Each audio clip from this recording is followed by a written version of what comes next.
আরে সকাল সকাল সব কাজ হয়ে গেল, এবার যাই ঘরের দিকে ফিরি। কাজে যেতে হবে তো, দেরি হয়ে যাচ্ছে। এখন যদি ঘরে একটা বউ থাকতো কত ভালো হতো, ঘরে সব রান্না বান্না করে রাখতো, খেয়ে দিয়ে কাজে যেতাম, কত আরাম পেতাম। কিন্তু কি করব, কপালটাই খারাপ। যাই তাড়াতাড়ি যাই। আর তোর কপাল খারাপ নেই, যা চাইবি তাই পাবি। আরে কে বলছে এটা? আরে ভূত নাই তো? বাবারে ভূত! আমি কোনো ভূত না, তোর সামনের বড় গাছ কথা বলছি। তোর স্বপ্ন আমি পুরো করতে পারি। বল কি চাই তোর? কি গাছে আর কথা বলতে পারে, আবার আমার ইচ্ছে পুরো করবে তুমি? হ্যাঁ হ্যাঁ হ্যাঁ, এসব খালি ফালতু কথা। যাই, মাথাটা ঘুরছে, মনে হচ্ছে মাথার মধ্যে কেউ কথা বলছে। তোর মাথার মধ্যে না, তোর চোখের সামনে আমি বড় গাছ কথা বলছি। চেয়ে দেখ কি চাই, আমি পূর্ণ করব। শম্ভু মনে মনেই কিছু ভাবে। আরে এ কে যে বলছে আমার স্বপ্ন পুরো করবে? সামনের গাছ, স্বপ্নটা বলেই দেখি দেখি পুরো করতে পারে কিনা। তো গাছ বাবা, আমার স্বপ্ন যদি তুমি পুরো করতেই চাও তাহলে করো, দেখি কেমন করে পারো। আমায় একটা মিষ্টি পাড়া বউ চাই, যে আবার সব কথাই শুনে। এবার দেখি কেমন করে পুরো করো, করো তো। শম্ভুর এই কথা বলাতেই গাছে এক প্রকাশ চকমগাতে লাগে, আর কিছুক্ষণের মধ্যে সেই গাছে অনেক কটাই মেয়ে ঝুলতে লাগে। তা দেখে শম্ভু অনেক ভয় পেয়ে যায়। ওগে মাগে, এ কি রে, গাছের মধ্যে এরকম মেয়ে ঝুলছে? কি ব্যাপার? কি দেখছি আমার চোখে বিশ্বাস হচ্ছে না। এই নে তোর স্বপ্ন পুরো হলো। এই মেয়েগুলোর মধ্যে যাকে পছন্দ তোর, তাকে নিয়ে বাড়ি চলে যা, ওই তোর বউ হবে। কি? আমি কি স্বপ্ন দেখছি না? এটা সত্যি, এই সত্যি। তাড়াতাড়ি পছন্দ কর, না তো সবাই গায়েব হয়ে যাবে। আরে না না, গাছ বলছে তো, তাড়াতাড়ি পছন্দ করে ফেলি। এটা না, ওটা না, এটা না, ও হ্যাঁ ওইটা, ওই মেয়েটা চাই বউ হিসাবে। যে মেয়েটার দিকে ইশারা করে শম্ভু দেখায়, সেই মেয়েটা আস্তে আস্তে গাছ থেকে নিচে নেমে পড়ে।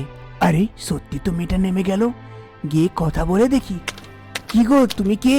আমি আমি তোমার বউ হই। তুমি তো এক্ষুনি চাইলে নিজের বউ হিসাবে আমাকে। চলো এবার ঘরে যাই। হ্যাঁ সত্যি? তুমি কি আমার সঙ্গে আমার ঘরে যাবে? হ্যাঁ, এবার তো আমি তোমার সঙ্গেই থাকবো। শম্ভু সেই মেয়েটাকে নিয়ে ঘরের দিকে ফিরে খুশি খুশি মনে। শম্ভু নিজের বউকে নিয়ে আস্তে আস্তে গ্রামের রাস্তা দিয়ে ঘরের দিকে ফিরে। তখনই গ্রামের মাঝামাঝি এক গাছ ছিল, তার নিচে গদাধর বসেছিল। শম্ভু আর সেই মেয়েটাকে দেখে আশ্চর্য হয়ে যায়। আরে শম্ভু আবার মেয়ে নিয়ে এই গ্রামে কেমন করে সম্ভব? আরে শম্ভু, এ কে রে? কোথা থেকে আনলি এই মেয়েকে?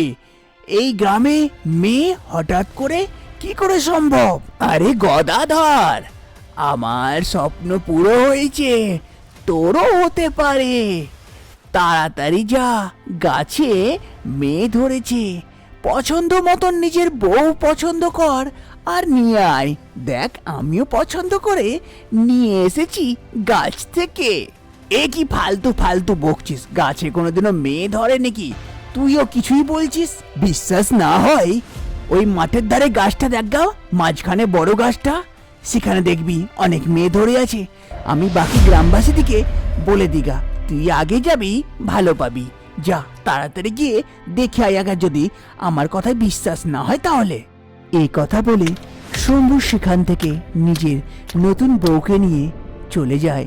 আর এইদিকে গদাধর, আরে এ কি সত্যি কথা? গাছে মেয়ে ধরেছে, আর না ধরলে শম্ভু কোথা থেকে পেত? আমি আগে যাই, তাহলে ভালো পাবো নিজের পছন্দ মতন। গিয়ে দেখি গা কি ব্যাপার, যাই তো আগে।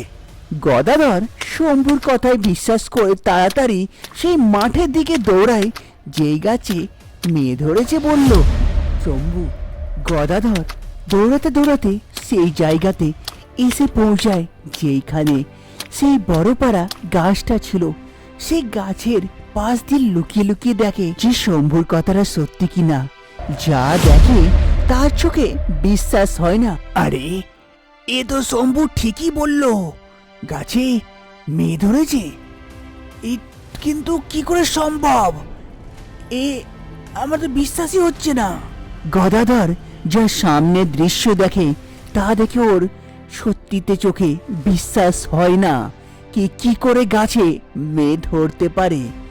আসলে কি করে এই গাছে এই সব মেয়ের জন্ম হলো? কি গদাধরও নিজের জন্য একটা বউ পাবে, না সবকিছু স্বপ্নর মতন গদাধরের চোখের সামনে থেকে উজ্জ্বল হয়ে যাবে? জানার জন্য কিছু সময় আগে যায়। সীতাপুর নামক গ্রামে এক আজব শ্রাপ ছিল, যেখানে কোনো মহিলা থাকতো না, শুধু ছিল পুরুষ। যদি কোনো পুরুষ মহিলা আনার চেষ্টা করত তার মৃত্যু হয়ে যেত। যেই কারণে পুরুষেরা ভয় পেত এই গ্রামে কোনো মহিলাকে আনার জন্য। এই গ্রামে সব পুরুষেরা নিজের কাজ নিজেই করত। মাঠে কাজ করা হোক বা ঘর চালানো হোক। এই গ্রামেই গদাধর নামক এক ব্যক্তি ছিল। তার এক ছোট পাড়া কুটিরের ঘর ছিল। আরে তাড়াতাড়ি করি, জলটা নিয়ে আসি, না তো খাবার কেমন করে বানাবো, আবার কাজেও যেতে হবে। একটা বউ থাকলে কত না সাহায্য হতো, কিন্তু কি করব, কপালের দোষ। আমার তো না, এই গ্রামের কপালের দোষ। জায়গা, তাড়াতাড়ি জলটা নিয়ে আসি নদী থেকে। তারপর গদাধর তাড়াতাড়ি কলসি নিয়ে পৌঁছে যায় নদীতে জল আনতে। জল নিয়ে বাড়ি ফিরে দিয়ে বসাই খাবার। আরে তাড়াতাড়ি খাবারটা হয়ে গেলেই খেয়ে কাজে ফিরতে হবে, না তো অনেক দেরি হয়ে গেল। কি সমস্যা, একা মানুষ, সব কাজ করতে হচ্ছে। তাড়াতাড়ি গদাধর খাবারটা বানিয়ে ফেলে আর খাবার বেড়ে গপ গপ করে খেয়ে কাজের দিকে ফেরে। এরকমই গদাধরের সময় কাটে প্রতিদিন। এইরকমই কিছু সময় পার হয়ে যায়। একদিন গদাধর আর মালিক কাকা দুজনে সেই রাস্তা দিয়ে ঘরের দিকে ফিরছিল। তখনই গদাধরের নজর পড়ে সেই গাছের ওপরে। তখনই মালিক কাকাকে জিজ্ঞেস করে, আচ্ছা মালিক কাকা, একটা কথা জিজ্ঞেস করি, এই গ্রামে এমন কি হয়েছিল যে কোনো মেয়ে বা মহিলা নেই? কি হয়েছিল কাকা?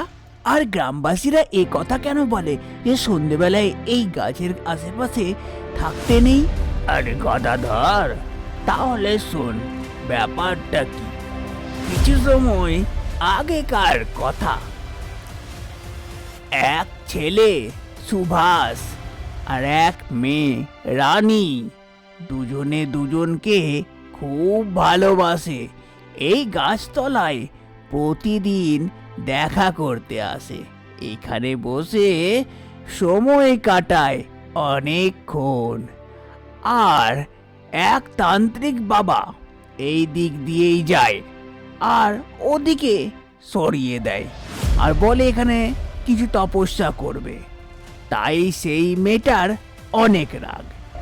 একদিন তারা দুজন এই গাছতলায় বসে গল্প করছিল, আর দেখে সেই তান্ত্রিক বাবা আস্তে আস্তে তাদের দিকে গাছের কাছে আসছে। হ্যাঁ গো সুভাষ, তুমি আমাকে ভালোবাসো কি না বলো তো, কতটা বাসো? হ্যাঁ গো রানী, আমি তোমাকে সব থেকে বেশি ভালোবাসি, তোমার জন্য কিছুই করতে পারি। তাহলে এমন কিছু ব্যবস্থা করো না যে এই তান্ত্রিক বাবা আমাদেরকে বিরক্ত করতে এইখানে না আসে। এমন একটা শিক্ষা শেখাও ওকে। কিন্তু রানী, ও তো তান্ত্রিক, শ্রাপ দিলে শুনেছি অনেক কিছু ঘটে যায়। আরে না না, ও ফালতু কথা। এবার চলো তাড়াতাড়ি লুকিয়ে যাই, ওই তান্ত্রিক বাবা আসছে। এবার তোমার পালা, কিছু একটা করো আজকে। রানী সেখান থেকে তাড়াতাড়ি সরে যায়। আর এইদিকে সুভাষ ভাবতে লাগে কি করতে পারে, কি করতে পারে। তখন হঠাৎ করে তার নজরে পড়ে কিছু দড়ি। সেই দড়িটাকে নিয়ে সেই গাছতলার কাছে ফাঁস লাগিয়ে রেখে দেয় আর লুকিয়ে যায়। তান্ত্রিক বাবা আস্তে আস্তে সেই গাছতলায় আসে সাধনা করার জন্য। যেমনই সেইখানে যায় আর ফাঁসের মধ্যে পা দেয়, সুভাষ দড়িটাকে টেনে দেয় আর তান্ত্রিক বাবা গাছে উল্টো লটকে যায়। বাঁচাও বাঁচাও, এ কি হলো, বাঁচাও আমাকে। তখন সেখানে রানী হাসতে হাসতে চলে আসে। আরে সুভাষ, খুব ভালো করেছো, এই তান্ত্রিকের মজা চকিয়েছো। খুব দারুণ হয়েছে। আমাদেরকে বিরক্ত করে প্রতিদিন, আজকে ঠিক হয়েছে ঠিক হয়েছে। কি মজা আসছে তান্ত্রিককে উল্টো লটকা দেখে, কি মজা কি মজা। এই বদমাস মেয়ে কোথাকার, আমাকে নামায় কোনে শিগগিরই, না তো তুই আমার ক্রোধের কারণ হবি। বদমাস তান্ত্রিক, ঠিক হয়েছে, কোনো ক্রোধ হয় না। আর ঠিক হয়েছে, আর আমাদেরকে বিরক্ত করবি প্রতিদিন? হ্যাঁ তান্ত্রিক, কেমন লাগছে প্রতিদিন এখানে বিরক্ত করতে চলে আসছিলিস আমাদেরকে? এবার নে মজা বুঝ, আমাদের ভালোবাসার মাঝখানে আসছিলিস। তোদিকে মজা না চকালে হবে না। এই গ্রাম এই গ্রাম এই গ্রাম থেকে মহিলারা শেষ হয়ে যাবে। এই মহিলার কথা এসে তুই এরকম করলি, আমার শ্রাপ থাকলো। সেই তান্ত্রিক বাবার শ্রাপের দ্বারাতেই গ্রামে আর কোনো মহিলা নাই। আর তান্ত্রিক বাবা কিছু সময়ের মধ্যে ভ্যানিশ হয়ে গেল, আলো এসে গাছে লুকিয়ে যায়। এই জন্য বলে সন্ধেবেলায় এই গাছের কাছে আসতে নেই, কি জানি কাকে কি শ্রাপ দিয়ে দেবে। চলো, অন্ধকার হতে লাগলো, এবার আমরা আগে বাড়ি। তাহলে কাকা, আবার সেই তান্ত্রিক বাবার শ্রাপ কবে মিটবে? আর কবে? তান্ত্রিক যবে চাইবে তবেই মিটতে পারে এই শ্রাপ, এখনো পর্যন্ত তো মেটেনি। আগে দেখো। এই কথা বলতে বলতে গদাধর এবং মানিক কাকা দুজনে সেখান থেকে চলে যায়। বর্তমান সময় গদাধর ভয় করতে করতে সেই গাছের কাছে গিয়ে দাঁড়ায়। এই যে গাছ, তুমি নাকি সবারই ইচ্ছা পূর্ণ করছো, আমারও ইচ্ছা। হ্যাঁ, নিশ্চয়ই পূর্ণ হবে তোর ইচ্ছা। বল কি চাই? বউ, বোন, মা, মেয়ে হিসাবে যাকে চাই চেয়ে ফেল, ওই তোর সামনে প্রস্তুত হবে। আমাকে তো বউ চাই, যে আমার সঙ্গে থেকে আমার হাত বাটাতে পারে, দুজনে একসঙ্গে ভালোবেসে খুশিতে ঘর করতে চাই। নিশ্চয়ই নিশ্চয়ই পূর্ণ হবে তোর স্বপ্ন, যা। তখনই সেই গাছ থেকে হঠাৎ করে একটা মেয়ে নিচে নেমে পড়ে আর গদাধরের পাশে গিয়ে দাঁড়ায়। হ্যাঁ গো, তুমি কে? আমি তোমার জীবন সাথী, তোমার বউ। তুমি চাইলে না এক্ষুনি? হ্যাঁ, চাইলাম তো। এ কি সত্যি? হ্যাঁ, একদম সত্যি। চলো আমরা যাই এখান থেকে এবার। তখনই দেখে গ্রামবাসীরা তাড়াতাড়ি সেই গাছতলায় এসে পৌঁছায় আর সবাই নিজের নিজের জন্য জীবনসাথী এই গাছের কাছ থেকে নিয়ে যায়। পরের দিন সকালে গদাধর ঘুম থেকে উঠে ঘর থেকে বাইরে এসে দেখে তার নতুন বউ ঘরের বাইরে ঝাড় দিচ্ছে এবং তার কিছুক্ষণ পরেই নদী থেকে জল এনে দিচ্ছে। তা দেখে গদাধর অনেক খুশি হয়।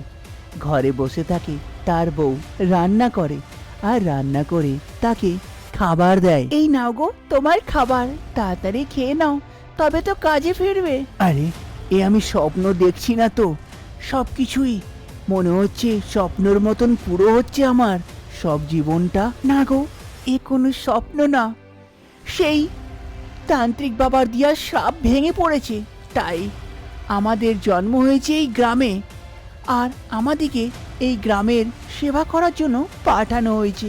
তাই তো আমি আজকে তোমার কাছে এসেছি। তুমি আমাকে ছেড়ে চলে যাবে না তো কখনো? না না, কখনো যাব না, অতদিন পর্যন্ত যতদিন পর্যন্ত তুমি আমাকে নিজের কাছ থেকে দূর না করে দিচ্ছ। এবার থেকে এই গ্রামে সবকিছু যেন আগের মতন হতে লাগে, সব গ্রামবাসীরাই খুশি থাকতে লাগে। আর এইদিকে গদাধর নিজের নতুন বউকে নিয়ে আগের জীবনটা খুশিতে খুশিতে কাটায়।